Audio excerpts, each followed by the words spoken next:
It was such a small thing, a tag of ragged stuff looped about a length of splintered sapling. Ross climbed stiffly over the welter of drift caught on the sandspit and pulled it loose, recognizing the string even before he touched it. That square knot was of McNeil's tying, and as Murdoch sat down weakly in the sand and mud, nervously fingering the twisted cord, staring vacantly at the river, his last small hope died. The raft must have broken up, and neither Ash nor McNeil could have survived the ultimate disaster.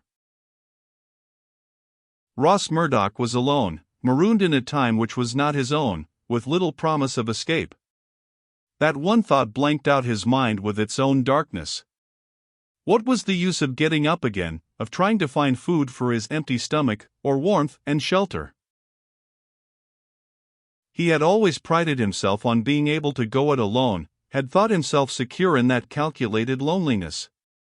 Now that belief had been washed away in the river along with most of the willpower which had kept him going these past days. Before, there had always been some goal, no matter how remote. Now, he had nothing. Even if he managed to reach the mouth of the river, he had no idea of where or how to summon the sub from the overseas post. All three of the time travelers might already have been written off the rolls, since they had not reported in. Ross pulled the rag free from the sapling and wreathed it in a tight bracelet about his grimed wrist for some unexplainable reason. Worn and tired, he tried to think ahead. There was no chance of again contacting Ulfa's tribe. Along with all the other woodland hunters, they must have fled before the advance of the horsemen. No, there was no reason to go back, and why make the effort to advance? The sun was hot. This was one of those spring days which foretell the ripeness of summer. Insects buzzed in the reed banks where a green sheen showed. Birds wheeled and circled in the sky, some flock disturbed, their cries reaching Ross in hoarse calls of warning.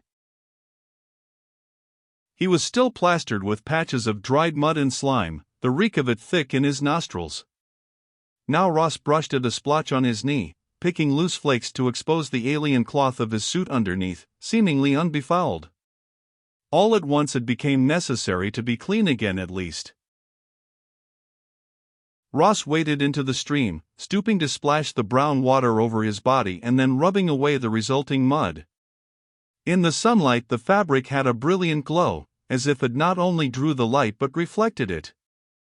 Wading farther out into the water, he began to swim, not with any goal in view, but because it was easier than crawling back to land once more.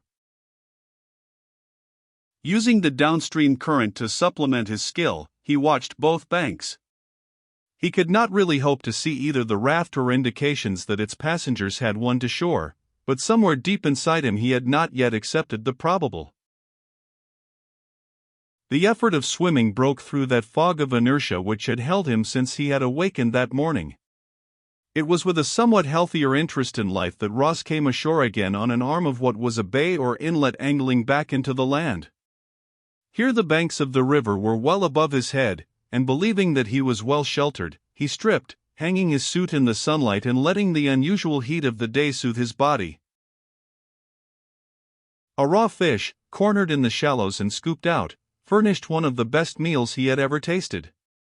He had reached for the suit draped over a willow limb when the first and only warning that his fortunes had once again changed came, swiftly, silently, and with deadly promise. One moment the willows had moved gently in the breeze, and then a spear suddenly set them all quivering. Ross, clutching the suit to him with a frantic grab, skated about in the sand, going to one knee in his haste. He found himself completely at the mercy of the two men standing on the bank well above him. Unlike Ulfa's people or the beaker traders, they were very tall, with heavy braids of light or sun-bleached hair swinging forward on their wide chests. Their leather tunics hung to mid-thigh above leggings which were bound to their limbs with painted straps. Cuff bracelets of copper ringed their forearms, and necklaces of animal teeth and beads displayed their personal wealth. Ross could not remember having seen their like on any of the briefing tapes at the base. One spear had been a warning, but a second was held ready, so Ross made the age-old signal of surrender, reluctantly dropping his suit and raising his hands palm out and shoulder high. Friend? Ross asked in the beaker tongue. The traders ranged far, and perhaps there was a chance they had had contact with this tribe. The spear twirled, and the younger stranger effortlessly leaped down the bank, paddling over to Ross to pick up the suit he had dropped, holding it up while he made some comment to his companion. He seemed fascinated by the fabric, pulling and smoothing it between his hands, and Ross wondered if there was a chance of trading it for his own freedom. Both men were armed, not only with the long-bladed daggers favored by the beaker folk, but also with axes. When Ross made a slight effort to lower his hands, the man before him reached to his belt axe, growling what was plainly a warning. Ross blinked, realizing that they might well knock him out and leave him behind, taking the suit with them. Finally, they decided in favor of including him in their loot. Throwing the suit over one arm, the stranger caught Ross by the shoulder and pushed him forward roughly. The pebbled beach was painful to Ross's feet, and the breeze which whipped about him as he reached the top of the bank reminded him only too forcibly of his ordeal in the glacial world. Murdoch was tempted to make a sudden dash out on the point of the bank and dive into the river, but it was already too late.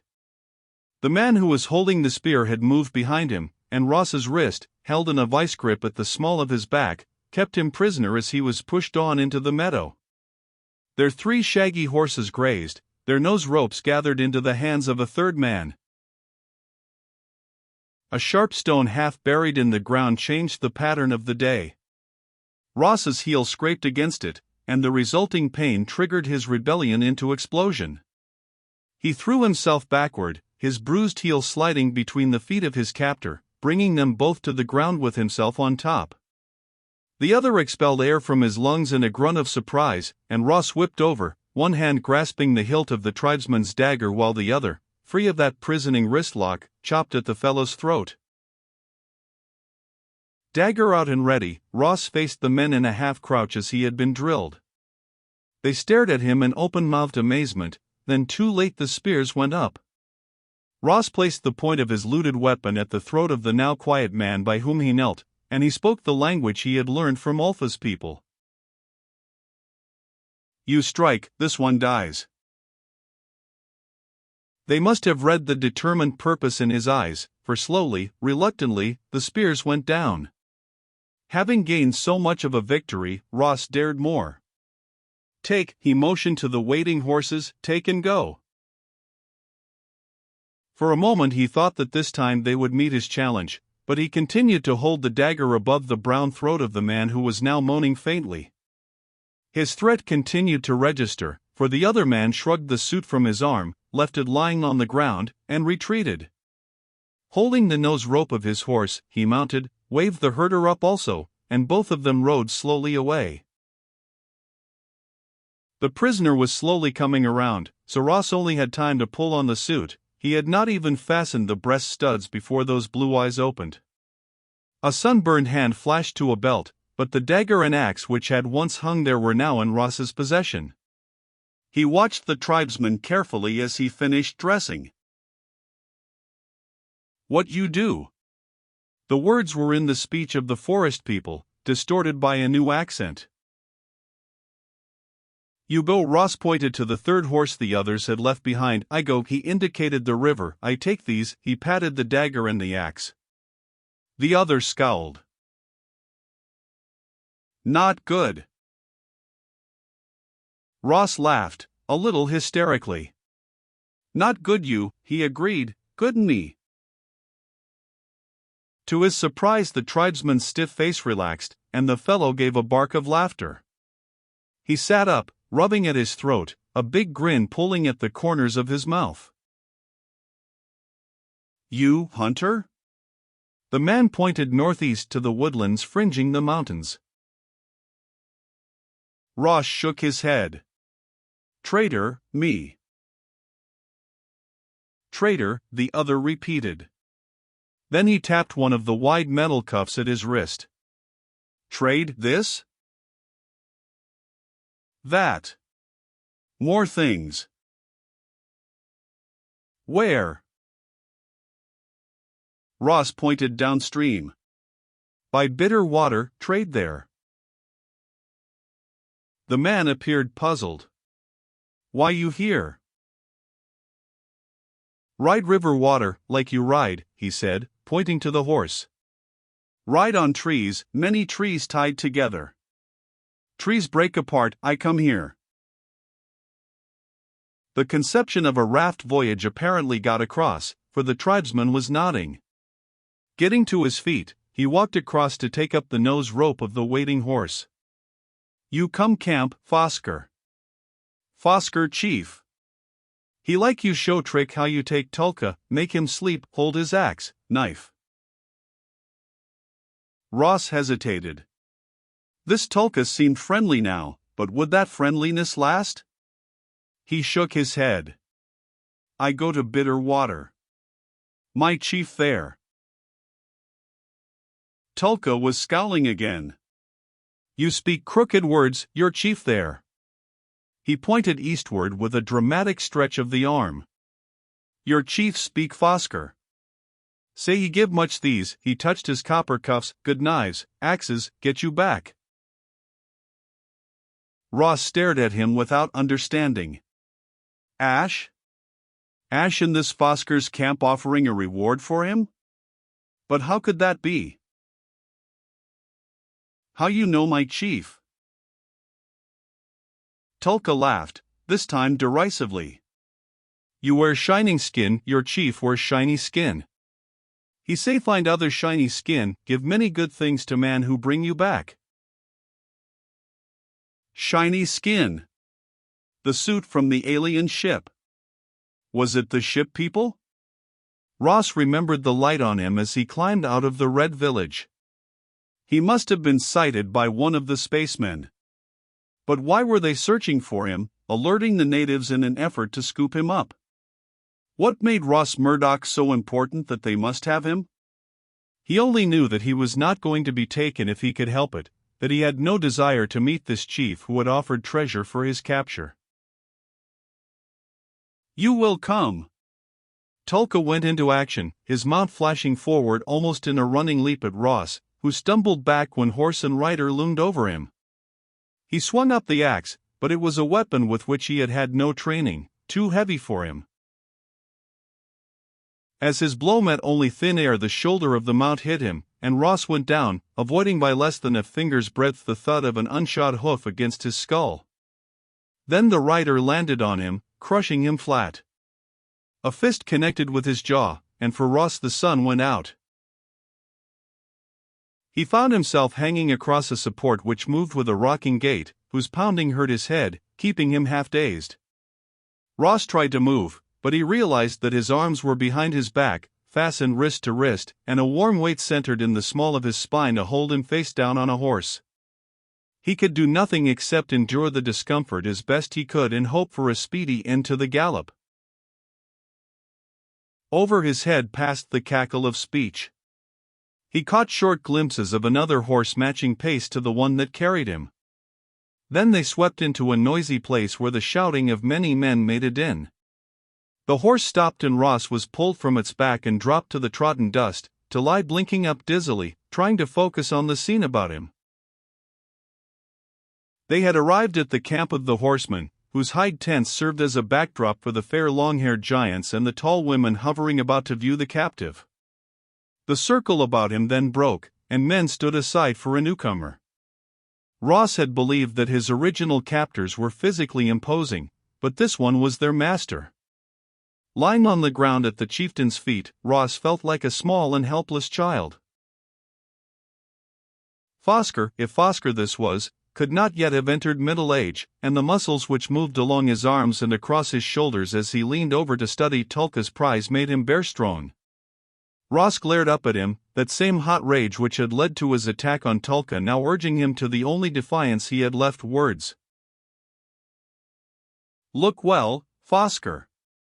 Free me, and I would do more than look at you, he said in the speech of the woods hunters. Fosker's blue eyes widened and he lowered a fist which could have swallowed in its grasp both of Ross's hands, linking those great fingers in the stuff of the suit and drawing the captive to his feet, with no sign that his act had required any effort. Even standing, Ross was a good 8 inches shorter than the chieftain. Yet he put up his chin and eyed the other squarely, without giving ground. So, yet still my hands are tied. He put into that all the taunting inflection he could summon. His reception by Tulka had given him one faint clue to the character of these people. They might be brought to acknowledge the worth of one who stood up to them. Child, the fist shifted from its grip on the fabric covering Ross's chest to his shoulder, and now under its compulsion Ross swayed back and forth. Child? From somewhere Ross raised that short laugh. Ask Tulka. I be no child, Fosker. Tulka's axe, Tulka's knife, they were in my hand. A horse Tulka had to use to bring me down. Fosker regarded him intently and then grinned. Sharp tongue, he commented. Tulka lost knife axe? So? Enter, he called over his shoulder, and one of the men stepped out a pace beyond his fellows. He was shorter and much younger than his chief, with a boy's rangy slimness and an open, good-looking face, his eyes bright on Fosker with a kind of eager excitement. Like the other tribesmen, he was armed with belt, dagger and axe, and since he wore 2 necklaces and both cuff bracelets and upper armlets as did Fosker, Ross thought he must be a relative of the older man. Child. Fosker clapped his hand on Ross's shoulder and then withdrew the hold. Child. He indicated Enner, who reddened. You take from Enner axe, knife, Fosker ordered, as you took from Tulka. He made a sign, and someone cut the thongs about Ross's wrists. Ross rubbed one numbed hand against the other, setting his jaw. Fosker had stung his young follower with that contemptuous child, so the boy would be eager to match all his skill against the prisoner. This would not be as easy as his taking Tulka by surprise.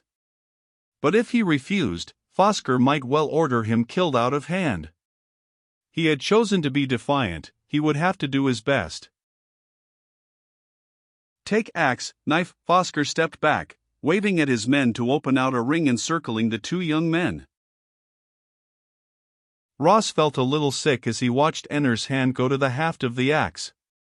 Nothing had been said about Enner's not using his weapons in defense, but Ross discovered that there was some sense of sportsmanship in the tribesmen, after all. It was Tulka who pushed to the chief's side and said something which made Fosker roar bull-voiced at his youthful champion. Enner's hand came away from the axe hilt as if that polished wood were white-hot, and he transferred his discomfiture to Ross as the other understood. Enner had to win now for his own pride's sake, and Ross felt he had to win for his life. They circled warily, Ross watching his opponent's eyes rather than those half-closed hands held at waist level.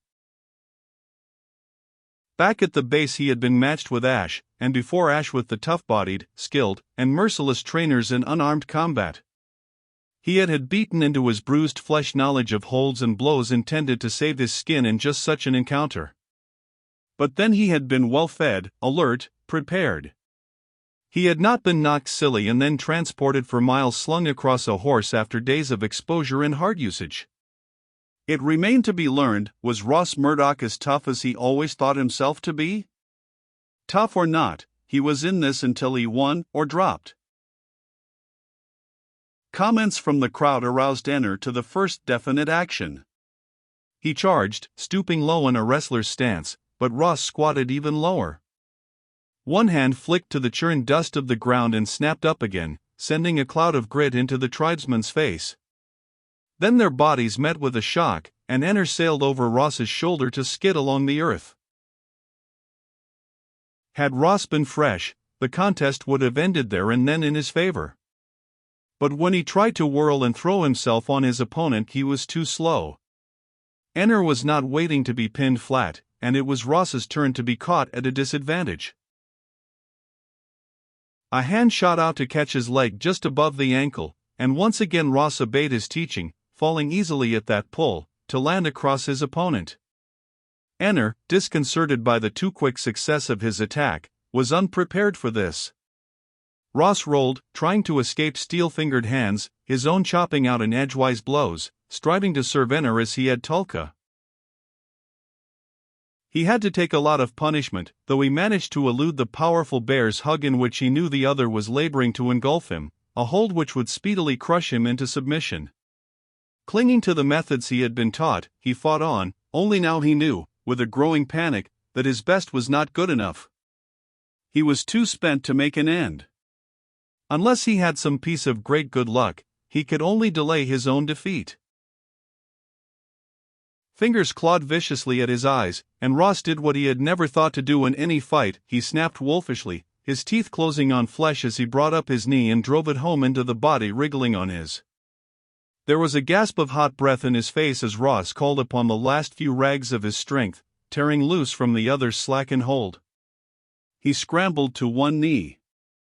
Enner was also on his knees, crouching like a four-legged beast ready to spring. Ross risked everything on a last gamble. Clasping his hands together, he raised them as high as he could and brought them down on the nape of the other's neck. Enner sprawled forward face down in the dust where seconds later Ross joined him.